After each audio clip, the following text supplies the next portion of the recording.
এখন আমি মূল আলোচনাটা যাব, আপনারা একটু ঠান্ডা মাথায় কথাগুলি চিন্তা করবেন। মুরব্বীদের একটা ভাষা আমাদের বাংলাদেশে চলে যে সব শিয়ালের, আপনারা বলবেন সব শিয়ালের, সবাই বলে না সব শিয়ালের। এটা কেন বলে? চোরে চোরে মাসতুতু ভাই বা খালতো ভাই যেটাই বলেন, মিল আছে না নাই? ঠান্ডা মাথায় যদি চিন্তা করেন তাহলে দেখতে পাবেন পৃথিবীর মুসলমান সব, হানাফি, শাফি, হাম্বলি, লা মাযহাবি, এই পীরের মুরিদ সেই পীরের মুরিদ, সবার আওয়াজ কিন্তু একটাই, আল্লাহু। আবার এর বিরুদ্ধে যারা আছে আপনারা বিভিন্ন নাম দেন আর কি, হিন্দু বলেন, বৌদ্ধ বলেন, খ্রিস্টান বলেন, ইহুদি বলেন, নাসারা বলেন, ভিন্নভাবে বলেন, কিন্তু তাদের গোড়া কিন্তু একটা। ইসলামের বিরুদ্ধে যখন যায় তারা তখন সব এক হয়ে দাঁড়িয়ে যায়। আমি সামনে ব্যাখ্যা দেব, সামনে আসতেছি। জান্নাতে আমরা যেতে চাই। আমরা কোথায় যেতে চাই? জান্নাতে যেতে চাই। একটা লোক, তিনি নিজেকে মোমেন দাবি করেন, কিন্তু তার সামনেই অন্যায় হচ্ছে, তার সামনে জুলুম হচ্ছে, তার সামনে অনাচার হচ্ছে, কিন্তু তিনি কখনো প্রতিবাদ করেন না। রুমালের ঢাকনাটাও মাথা থেকে খুলেন না, কারণ খুললেই তাকে প্রতিবাদ করা লাগবে। ঢাকনা খুলেন না মানে তিনি কোনো দিকে তাকান না। আচ্ছা, আপনাদের কি মনে হয় লোকটা কি মোমেন? এত আসতে বললেন কেন? লোকটা কি মুমিন? আমি বলি নাই, রাসূল সাল্লাল্লাহু আলাইহি ওয়াসাল্লামের হাদিসগুলি নোট করবেন। আমি অনেকগুলি হাদিস আপনাদের জন্য এনেছি, কিন্তু সবগুলো হাদিস আমি বলতে পারবো না, আমি জানি। তারপরে আমি কিছু কথা বলে যাব। একজন মুমিন নিজেকে মুমিন দাবি করলেন, কিন্তু প্রতিবাদ করেন নাই, বুঝতে হবে তার ভিতরে ঈমান নাই। কারণ মুমিন কখনো অন্যায়ের প্রতিবাদ করা ছাড়া থাকতে,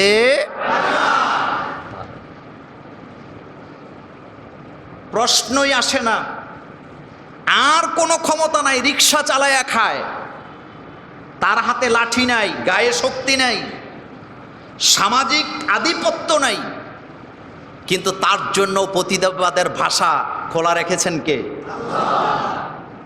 এই জন্য হাদিসটা আমি নিচের থেকে উপরের দিকে যাব, যাতে আপনাদের বুঝতে সুবিধা হয়। আল্লাহ রাব্বুল আলামিনের হাবিব বললেন, যারা অন্যায়ের প্রতিবাদ করে না তারা কখনো মোমেন নিজেকে দাবি করতেই পারবে না, মোমেন নয়। একজন রিক্সাওয়ালা, ঠেলাওয়ালা, কুলি দিন মজুর, যার সমাজে কোনো আধিপত্য নাই, তিনি বলবেন আমার তো এমন ক্ষমতা নাই, অন্যায়ের প্রতিবাদ করতে পারি, তাহলে আমি কি করব? আল্লাহর নবী বললেন, তোমার জন্য লাঠি লাগবে না, মুখের ভাষাও লাগবে না, তুমি শুধু মনে মনে তাদেরকে ঘৃণা করে তাদেরকে এড়াইয়া চলো। সুবহানাল্লাহ, কইতে ইচ্ছে হইল না? তুমি শুধু মনে মনে কি করো? কারণ তোমার তো শক্তি নাই, তুমি রিক্সা চালায়া খাও, ঠেলাওয়ালা, সমাজের একেবারে সাধারণ মানুষ তুমি। তোমার দায়িত্ব হলো অন্যায় দেখছো, এই লোকের তুমি ভালোবাসবা না, তো বরং তাকে কি করবা? ঘৃণা করবা। 2 নাম্বার শ্রেণী, যেমন আমি মোল্লা, আপনাদের ইমাম সাহেব, আপনাদের খতিব সাহেব, তিনি ইচ্ছা করলে হাত দিয়া কাউকে আঘাত করতে পারবেন না, কাউকে মারতে পারবেন না। তিনি বলবেন, ইয়া রাসূলুল্লাহ সাল্লাল্লাহু আলাইহি ওয়াসাল্লাম, আমি তো ইমাম সাহেব, সুফি মানুষ, দাওয়াত টাওয়াত খাইতাম, মানুষ আমারে ভালো বলতো, অন্যায় করছে তারে মারলে তো সবাই আমার বিরুদ্ধে বলবে হুজুর হইয়া মারলো কেন? সেই জন্য নবীজি বললেন, তোমার প্রতিবাদ হবে, মুখ দিয়া, জবান দিয়া, মিম্বরে দাঁড়ায় হুঙ্কার দিতে ভুলে যেও না। সুবহানাল্লাহ, আসলো না? তাহলে প্রতিবাদের ভাষা গেল কয়টা? গরিবের জন্য গেল, কথা বলেন, একটা। সেটা কি? মনে মনে কি করো? এখন ইমাম, সুফিবাদ, ফিরসা হুজুর, বক্তা, এরপরে আমাদের রামপুর মাদ্রাসার মুহাদ্দিস প্রিন্সিপাল হুজুর, উনি তো কথায় কথায় কারো গায়ে হাত দিবেন না, তাহলে ওনার প্রতিবাদ কি? আরো জোরে বলতে হবে, এটার কি? এবার আসেন যারা ক্ষমতাধর, আপনারা সর্দার, মাতাব্বর, চেয়ারম্যান, মেম্বার, এমপি, অথবা আপনি মন্ত্রী, অথবা আপনি দারোগা সাহেব, আপনার প্রতিবাদের ভাষা ঘৃণা দিয়া করলে হবে না। আপনার প্রতিবাদের ভাষাটা মুখ দিয়ে শুধু বললে হবে না, আপনার হাতে আল্লাহ ক্ষমতা উঠায় দিয়েছেন। সেজন্য আল্লাহ বলেছেন, যারা ক্ষমতায় থাকো, তোমার সমাজে অন্যায় হবে, তুমি হাত দিয়ে তাদেরকে প্রতিহত করো। একজন দারোগা সাহেব, সে যদি আইয়া কয় তোর একটা সুমা দেয় আর চুরি করিচ্ছা, এটা মানাইবো? লোকেরা কবে দারোগা একটা সিটার। কারণ উনি দারোগা, তো ওনার দায়িত্ব হলো তাকে অ্যারেস্ট করার প্রয়োজনে কটা কি দেয়া, থাপ্পড় দেয়া, আর উনি তার সুমা দেয়। কিন্তু একজন ইমাম সাহেব যদি বলে বেটা চুরি করো কেন, এটা তো কবিরা গুনাহ, তাইলে এটা মানাবে। তার মানে যাকে যেই পদ্ধতিতে প্রতিবাদ করার প্রয়োজন সেভাবেই করা উচিত, করা উচিত কিনা? এবার হাদিস দেখে নেন, আবু সাইদ খুদরি রাদিয়াল্লাহু তাআলা আনহু কল ক্বালা রাসূলুল্লাহ সাল্লাল্লাহু আলাইহি ওয়াসাল্লাম মান রাআ মিনকুম মুনকারান, আল্লাহর নবী বললেন, তোমাদের মধ্যে কেউ যখন দেখো কোনো অন্যায় হচ্ছে, জুলুম হচ্ছে, অপরাধ হচ্ছে, ফালিয়ুগাইয়ির বিয়াদিহি, তোমাদের দায়িত্ব হলো তোমরা হাত দিয়া বাধা দাও। এই হাত দিয়া বাধাটা দিবেন তারা যাদের হাতে ক্ষমতা আছে। যাদের হাতে কি আছে? ক্ষমতা আছে। ওসি সাহেবের হাতে ক্ষমতা, আর খতিব সাহেবের, এই তো বুঝে গেছেন আপনারা, এইবার মজা পাইলাম। তাহলে ওসি সাহেবের ক্ষমতা কোন জায়গায়? তাহলে উনি বাধা দিবে কি দিয়া? কিন্তু বক্তা সাহেবের আর খতিব সাহেবের ক্ষমতা কোন জায়গায়? এই জন্য তিনি বাধা দিবেন কি দিয়া? কিন্তু যারা হত দরিদ্র একেবারে খেটে খাওয়া মানুষ, তাদের ক্ষমতা কোন জায়গায়? এই জন্য তারা বাধা দিবে কি দিয়ে? এটার নাম মোমেন। অনেকে কয় আমি গরিব, কিচ্ছু করার নাই। আরে ভাই, করার নাই, তারে ঘৃণা করেন, তার সাথে সম্পর্ক রাখবেন না। এই কথাটাই নবীজি বললেন, ফালিয়ুগাইয়ির বিয়াদিহি, হাত দিয়ে বাধা দিলাম। ফা ইল্লাম ইয়াস্তাতি ফা বিলিসানি, হাতের ক্ষমতা তোমার নাই, কিন্তু জবানের ক্ষমতা তো আছে, বলতে তো পারো। বলতেও চায় না এমন ডাকাত মার্কা মুসলমান আছে না নাই? সমাজে অন্যায় হয়, উনি কয় না, ওনার বাতিজারা করে, সেই জন্যে। রাগ করতেছেন কথায়? এরকম নাই? কিছু সর্দার আছে কথা বলে না, বলবে কিভাবে? নিজের লোকেরাই তো অন্যায়গুলো করতেছে, চুরি ডাকাতি অবিচার ব্যভিচার, এলাকায় যা হইতেছে সব ওনার গোষ্ঠীর লোকেরা করে। এরপরে উনি বড় সর্দার, কারণ টাকাও আছে, মালও আছে, ক্ষমতাও কি আমার কথাই কয় গোষ্ঠীর জোর ছাড়া তো কোনো কিছু করা যায় না। রাসূল সাল্লাল্লাহু আলাইহি ওয়াসাল্লাম বললেন, ফা ইল্লাম ইয়াস্তাতি ফা বিলিসানিহি, হাত দিয়ে পারো না, জবান দিয়ে বাধা দাও। ফা ইল্লাম ইয়াস্তাতি ফা বি কালবিহি, এটাও নাই। তাহলে মনে মনে মনে মনে তাকে ঘৃণা করা, এটা কি আর কেউ দেখবে? কিন্তু এটা দেখবেন কে? আল্লাহ দেখছেন আপনার অন্তরেরটা। কিন্তু এরপরে আল্লাহ পাক বললেন, খবরদার, পার্থক্য আছে, ওয়াযালিকা আদআফুল ঈমান, তবে তুমি হাত দিয়া বাধা দেওয়ার মধ্যে যে সওয়াব পাওয়া যায়, জবান দিয়া বাধা দেওয়ার মধ্যে যে সওয়াব পাওয়া যায়, মনে করো না ঘৃণা করলো এতটা সওয়াব হবে। কারণ যিনি হাত দিয়া আর যিনি জবান দিয়া বাধা দিয়েছেন, তোমার চাইতে 1000 গুণ ভূমিকা তিনি বেশি রেখেছে। রাখছে না? কথা বলেন না কেন? রাখছে কি না? ক্ষমতা। এই জন্যই আল্লাহ রাসূল বললেন, এটি সহিহ মুসলিমের 49 নম্বর হাদিস, রাসূল সাল্লাল্লাহু আলাইহি ওয়াসাল্লাম বললেন, প্রতিবাদ তোমাকে করতেই হবে।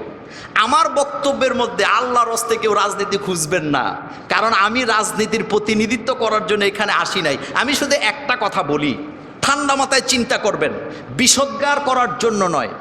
আজকে বাংলাদেশ নয়, সারা পৃথিবীর মুসলমানগুলি সজাগ হয়েছেন মুহাম্মদ সাল্লাল্লাহু আলাইহি ওয়াসাল্লামকে গালি দেওয়ার কারণে। কথা ঠিক কিনা? আচ্ছা, আপনারা বলেন তো, মুহাম্মদ সাল্লাল্লাহু আলাইহি ওয়াসাল্লাম তিনি কি শুধু বাংলাদেশের নবী? তিনি কি শুধু পাকিস্তানের নবী? তিনি কি শুধু সৌদি আরবের নবী? তিনি কি শুধু তুরস্কের নবী? তিনি কি নবী? বিশ্ব নবী। তিনি কি নবী? আচ্ছা, এবার বাংলাদেশে আসেন, মুহাম্মদ সাল্লাল্লাহু আলাইহি ওয়াসাল্লাম তিনি কি শুধু চরমনাইদের নবী? তিনি কি শুধু হেফাজতের নবী? তিনি কি শুধু জামাতে ইসলামের নবী? তিনি কি শুধু জৈনপুরের হুজুরদের নবী? তিনি কি আওয়ামী লীগের নবী নন? তিনি কি বিএনপির নবী নন? তিনি কি জাতীয় পার্টির নবী নন? কিন্তু পার্থক্যতা একটা জায়গায় রয়ে গেল, বিশ্ব নবীকে গালি দেওয়া হলো, বিশ্বনবীর বিরুদ্ধে প্রচার করা হলো, প্রসার করা হলো, কার্টুন বানানো হলো। মুসল্লিরা জুমার নামাজের পরে বেরিয়েছেন বিভিন্ন জায়গা থেকে প্রতিবাদ করার জন্য। বিভিন্ন দল, যেমন হেফাজত বলেন, জামাত বলেন, চরমনায়ের পীর সাহেবের দল বলেন, আমরা তাদেরকে দেখলাম দলীয়ভাবে তারা প্রতিবাদ করলেন, মাঠে নামলেন। কিন্তু কলিজা জানতে চায়, আওয়ামী লীগের ভাইয়েরা, বিএনপির ভাইয়েরা কই?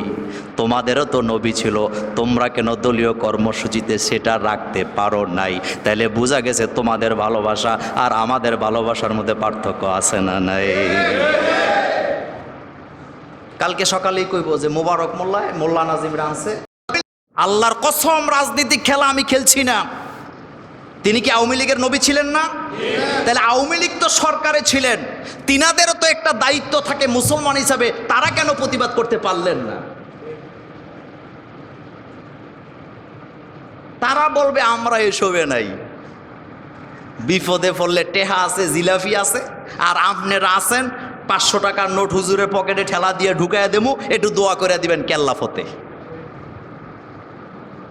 ইসলাম কি আপনার কাছে কচু পাতার পানি মনে হয়? আজকে আমরা যারা মুসলমান, আমাদেরকে বলা হয় সাম্প্রদায়িক। আজকে আমরা যারা মুসলমান, আমাদেরকে গালি দেওয়া হয় আমরা নাকি সাম্প্রদায়িক উস্কানিমূলক কথা বলি। কিন্তু আপনি কি একবার খেয়াল করেছেন সাম্প্রদায়িক উস্কানি কারা দিচ্ছে? নোট করেন কথা। রাসূলুল্লাহ সাল্লাল্লাহু আলাইহি ওয়াসাল্লামকে গালি দিলেন, আমরা খেপলাম। খেপাটা স্বাভাবিক, খেপাটা স্বাভাবিক না? খেপছি আমরা প্রতিবাদ করেছি। এমনকি আমরা ফ্রান্সের কলিজায় আপনার ভয় ধরিয়ে দিয়েছি। আজকে সারা পৃথিবীতে মুসলমানেরা ফ্রান্সের পণ্য বর্জন করার কারণে ফ্রান্সের অর্থনীতি এখন তলানির দিকে যাচ্ছে। এখন ফ্রান্সের প্রধানমন্ত্রী বলতেছে আল্লাহর হস্তে তো বলে না, এভাবে নয়, বলতেছে আপনাদের কাছে অনুরোধ, অন্তত আমাদের পণ্য বর্জন করেন না।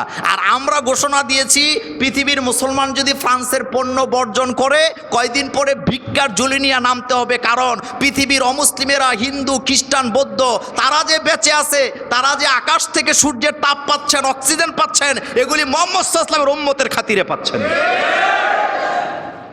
কারণ মুহাম্মদ সাল্লাল্লাহু আলাইহি ওয়াসাল্লামের উম্মত যখন থাকবে না, এই পৃথিবীটা আর আল্লাহ রাখবেন?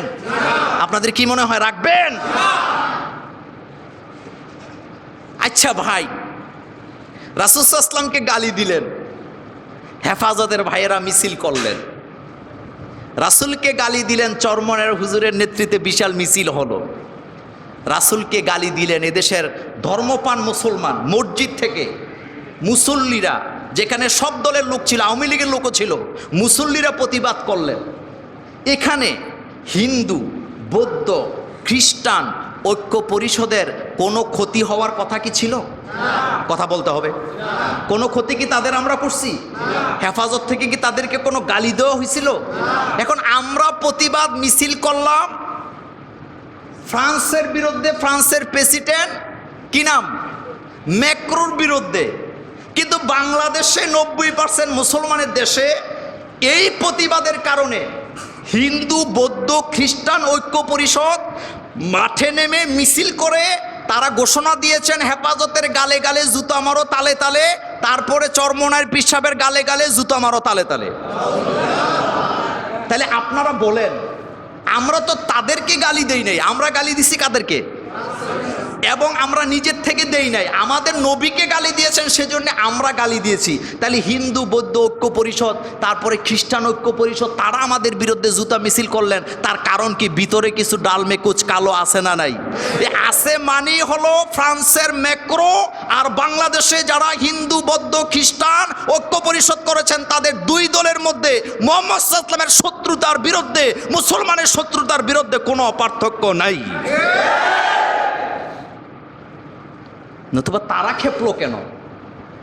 খেপছে তো খেপছে, তাদেরকে থামানোর দরকার ছিল কি ছিল না? এখন আসেন সাম্প্রদায়িকের হাদিস নেন। আমরা যারা মুসলিম, আমরা সাম্প্রদায়িকতায় বিশ্বাস করি না, কারণ আমাদের নবী আমাদেরকে এই শিক্ষা। তার প্রমাণ হলো 5 দিন হয়ে গেছে তারা আমাদেরকে গালি দিয়েছেন জুতা মারার কথা বলে। আপনারা বলেন, আমরা মুসলমানরা যদি একটু করে স্যাপ দিতাম, বাংলাদেশে তাদেরকে খুঁজে পাওয়া যেত? কথা বলেন না কেন? খুঁজে পাওয়া কি যেত? কিন্তু কোথাও কি আমরা একটা পিঁপড়া মেরেছি? আমরা কি তাদেরকে কোথাও কোনো ক্ষতি করেছি? কেন করি নাই? করি নাই এই কারণে, কারণ ইসলাম শান্তির ধর্ম, ইসলাম সাম্প্রদায়িক উস্কানিকে সমর্থন করে না। হাদিস নোট করেন, বিশ্বনবীর হাদিস সাম্প্রদায়িকতার ব্যাপারে নবীজি কি বলে গেছেন। আজকে যারা আমাদেরকে সাম্প্রদায়িক বলে গালি দেয়, যারা আমাদেরকে জঙ্গি বানাতে চান, তাদের ব্যাপারে সতর্কবাণী হচ্ছে। রাসূলুল্লাহ সাল্লাল্লাহু আলাইহি ওয়াসাল্লাম সুনানে আবু দাউদের 5121 নম্বর হাদিসে বলেছেন, ক্বালা রাসূলুল্লাহ সাল্লাল্লাহু আলাইহি ওয়াসাল্লাম লাইসা মিন্না মান দাআ ইলা আসাবিয়াতিন, যারা সাম্প্রদায়িকতায় বিশ্বাস করে তারা আমি নবীর উম্মত হতে পারে না। লাইসা মিন্না মান দাআ ইলা আসাবিয়াতি, যারা সাম্প্রদায়িক উস্কানিমূলক কথা বলে, সাম্প্রদায়িক বক্তব্য দেয়, তারা আমি মুহাম্মদ সাল্লাল্লাহু আলাইহি ওয়াসাল্লামের উম্মত হতে পারে না। এই কথা কি পৃথিবীর কেউ বলতে পারবে? কোন ধর্ম বলতে পেরেছেন? এই কথা বলতে পেরেছেন মুহাম্মাদুর সাল্লাল্লাহু আলাইহি ওয়াসাল্লাম। চিন্তা করেন, এখানেই হাদিস শেষ নয়, সামনে আরো আছে। এরপরে নবীজি বলেন ওয়ালাইসা মিন্না মান কাতালা আলা আসাবিয়াতিন, নবীজি বলেন সাম্প্রদায়িক দাঙ্গার কারণে যারা মানুষ হত্যা করে, খেয়াল করেন, সাম্প্রদায়িক দাঙ্গার কারণে যারা মানুষ মারে, তারাও আমি নবীর উম্মত হতে পারে না। এরপরে 3 নম্বরে নবীজি বললেন ওয়ালাইসা মিন্না মান মাতা আলা আসাবিয়াতিন, আল্লাহর নবী বললেন যারা সাম্প্রদায়িক দাঙ্গার কারণে নিজেরা দাঙ্গা ছড়ায়া দিয়া নিজেরাই মরে গিয়েছে, তারাও আমি বিশ্ব নবীর উম্মত হতে পারে না। নবীজি আমাদেরকে সাম্প্রদায়িকতা শিখান নাই, নবীজি আমাদেরকে ভ্রাতৃত্ব শিখিয়েছেন, নবীজি আমাদেরকে সম্পৃক্তি, প্রেম, ভালোবাসা শিখিয়েছেন, যার কারণে আমরা চুপ আছি, আমরা কোনো কথা বলি না। এটাই প্রমাণ করে ইসলাম ছাড়া পৃথিবীতে কেউ শান্তি দিতে পারে না। যিনি শান্তির বাণী উড়ান, তিনার নিজের কাছেই তো শান্তি নাই। কথা কি ঠিক বললাম না বাড়ায় বললাম? আজকের পৃথিবীতে আমেরিকাকে বলা হয় গণতন্ত্রের একেবারে দ্বারক বাহক, কিন্তু দেখছেন তো গণতন্ত্রের নমুনা, কেউ কাউকে বিশ্বাস। এজন্য আমি বলি, পৃথিবীতে 2 প্রকার লোকেরা অবৈধভাবে মানুষ হত্যা করে। কয় প্রকার? এক প্রকার হচ্ছে যারা অবৈধভাবে ক্ষমতায় থাকতে চায়, তারা মানুষ হত্যা করে। আরেকটা হলো যারা অবৈধভাবে ক্ষমতায় যেতে চায়, তারাও মানুষ। আর রাসূল সাল্লাল্লাহু আলাইহি ওয়াসাল্লাম 1400 বছর আগে বলেছেন, মরো চাই মারো, সাম্প্রদায়িক উস্কানি আর দাঙ্গা লাগায় যদি মরো অথবা মারো, তুমি আমি মুহাম্মদ সাল্লাল্লাহু আলাইহি ওয়াসাল্লামের উম্মত হতে পারো না। সেই নবীর উম্মত আমরা। আমাদের মধ্যে ধৈর্য আছে না নাই? আমাদের মধ্যে ধৈর্য। আর এই ধৈর্য আমাদেরকে শিখিয়েছেন কে? আল্লাহ পাক শিখাইছেন। কি ধৈর্য আমাদের! গালি দেওয়ার পরও আমরা তাদেরকে লালন পালন করি। তবে একটা গল্প মনে হয়েছে, গল্পটা বলে দেই। মায়ের কাছে শুনছিলাম, হাদিস না, মায়ের কাছে শোনা গল্প। মহারাজ একটা বানর পালতেন। বানর চিনেন তো আপনারা? কি বলেন? বান্দর বলে, বানর। তো মহারাজের বন্ধু ওনার বাড়িতে বেড়াতে আসছে। গল্প তো জুমলায় খবরিয়া, সত্য মিথ্যা জানি না, মায়ের কাছে শুনছি। বন্ধু বেড়াতে এসে দেখেন যে মহারাজ তার বানরকে দুধ কলা খাওয়াবার পর বানরের পাছার মধ্যে 3টা পিঠা দেয়, পিঠি দেয়, বেত লাগায়। কয়টা? দেওয়ার পরে বানর মশাই ওই এটারে কি বলে, কাছারি বাড়ি বলে, আপনারা কি বলেন? আগের দিনে এটা ছিল না, বাইরে একটা ঘর থাকতো, ওখানে লোকের আসলে বসতো, মুসাফির থাকতো। এটা কি ঘর কয়?